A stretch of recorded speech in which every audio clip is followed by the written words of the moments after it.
Rev up your engines!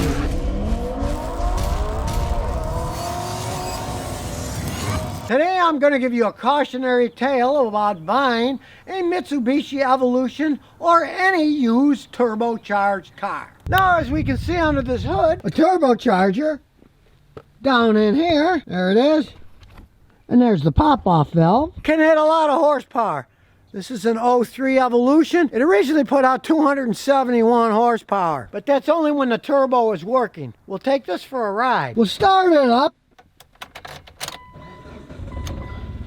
And before we take it for a ride, I scanned it, and it doesn't have any diagnostic trouble codes. But when we look at the data, it's idling. The airflow meter's quite high. 2-liter engine. Should be more like 2 grams a second. That's off. And the long-term fuel trim, it is adding 12.46% fuel. But when I go to the back, I can smell on-burn fuel. It shouldn't be adding fuel, it's getting too much fuel. Now you might think too much fuel, oh, more fuel will go faster. It doesn't work that way. Actually, the faster a vehicle goes, it's got to run relatively lean to get the higher speeds. So let's take it for a road trip. Step on the gas. A lot of hesitation. Now you can hear the pop-off valve pop, and I can tell the turbo is not engaging like it should. And even when you get it moving, there's no way it has 270 horsepower.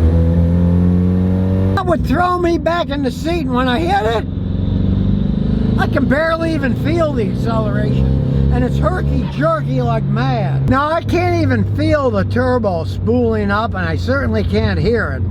So in this case, the turbo is basically doing nothing. Now I doubt that this even has the 120 horsepower that a non-turbo 2-liter Mitsubishi engine put out back in 2003. Now we'd have a much better idea if this wasn't such a cheaply made car. Now I've hooked up an even fancier scan tool, and you can still see the long and the short-term fuel trim. It's adding too much fuel, and the airflow sensor is still showing too high. But as you can see, even with this fancy scan tool, I cannot get the data for the turbo to see what kind of boost it's doing. So as you can see, if you're going to buy an older vehicle like this with the turbo, and even a mechanic like myself cannot access the data to analyze it, you're going to be in deep doo-doo when it isn't running correctly, because you're not going to be able to get any good analytics to base your repairs upon. Now with this lack of data, no one in their right mind is going to just start guessing,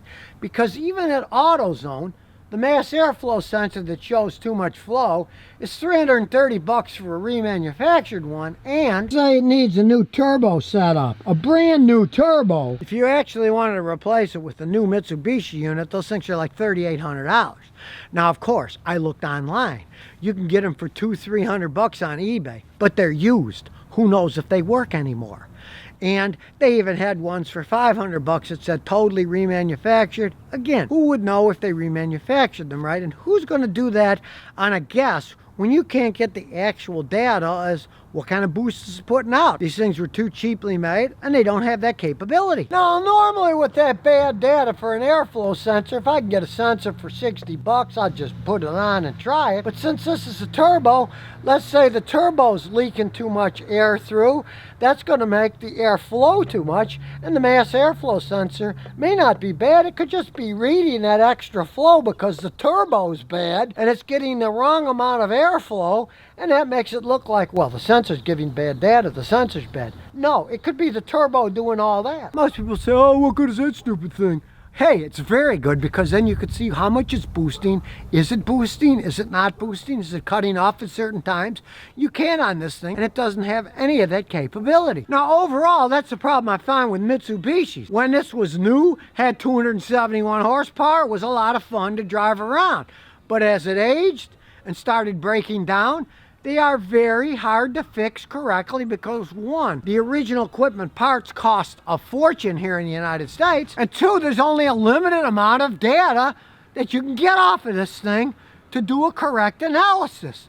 You're just guessing blind with expensive parts, and that's not any fun. That's why I know guys who like messing around with cars like this they'll buy them dirt cheap. They'll buy 2 or 3 of them, and they'll start swapping parts when something breaks and hope that the part that they took off of the one is still good so they can put it on the one they're driving and then go along that way. It can be a cheap bit of fun if it works, but of course it's always a gamble. Now anyone driving this car can see it runs very poorly, yet there's no trouble codes. That's the problem with these old ones. Their onboard analytics are actually pretty crappy. And when you add a turbocharged to the mix, that makes it even more complicated. An even bigger rat's nest of things that you're just gonna have to guess on. And since this vehicle was manufactured with the turbo on it, if you remove that turbo, believe me, it will run like crap. It'll barely get out of its own way. Now, if you look at one of these Evos, hey, they're interesting looking cars if you like Tonka toys, but you can only buy them used. They don't make them anymore. And my advice is, if they're running like this one, don't buy it. There's just too many ifs. And if you are buying one old like this, don't pay too much money for it, because you're going to be in the same pickle as this guy's in if it starts running poorly and there are no type of codes with the limited amount of data that can be analyzed up the creek without a paddle with a car that doesn't run all that well. Because the technology behind getting this little 2-liter engine putting out 271 horsepower is really high. Then when it breaks, with the low level of analytical technology built into this model, you can have a lot of fun trying to figure out what it is,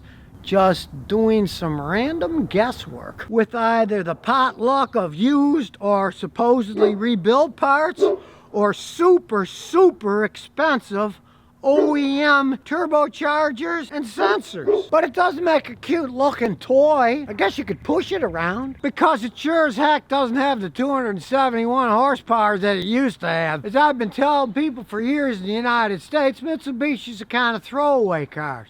You buy them, you drive them, something big goes, you throw them away and get another car. They never had that much support in the United States. They never had that much in big sales. If you ever owned one yourself and you were really just totally blown away by the price of Mitsubishi dealer parts, maybe now you know why they don't make these Evolutions anymore. And me, I've always been leery about buying yellow cars. They're a bit too lemony for me.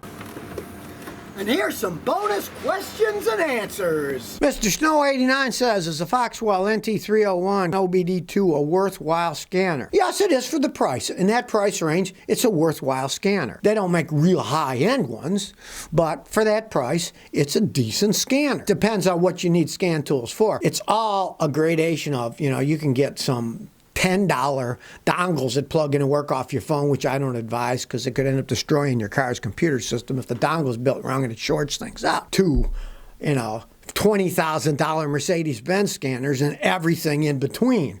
And of course, like everything else in this world, there's the law of diminishing returns. Once you get a decent one, to get to another level that's better than that, you pay a whole bunch more to get a little bit better difference. So I don't have the $25,000 scan tools because I'm too cheap to buy them, and I don't specialize in any particular cars. But I find that the $20,000 scanners, hey, they don't do all that much more than the $4,000 scanners do. I've got them.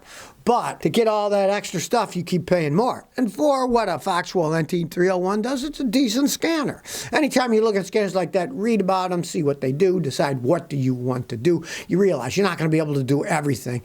Even my $5,000 scanners don't do everything that a $20,000 scan tool does. So realize what your limitations and how far do you want to go. Bruno Crow says, Scotty, I'm looking to buy a used truck. I watched your videos, and I'm either going to get an F-150 or a Toyota Tundra. I found a 2014 F-150 with 68,000 miles and a 2014 Tundra with 110,000 miles. Difference in price is $3,000 cheaper for the Tundra, both at dealers. I drive my cars 10 to 12 years. Which should I get? All right, get the Tundra then for sure. If you're going to drive your car 10 to 12 years and the Tundra is $3,000 cheaper than the Ford, definitely get the Tundra. I mean, I just made a video of a neighbor's one here in Tennessee, and he's got 300-something thousand miles on it, still runs like a clock, and he's beating the heck out of it. And he bought his Tundra with 100 and 16,000 miles on it, and now it's got 326,000 miles on it, so he's getting his money's worth. If it's cheaper, it's rarely. Usually the Fords are going to be more expensive than the Toyotas, but there's a mileage difference. But I definitely get the Tundra on that one. Those things can run forever. So if you never want to miss another one of my new car repair videos, remember to ring that bell.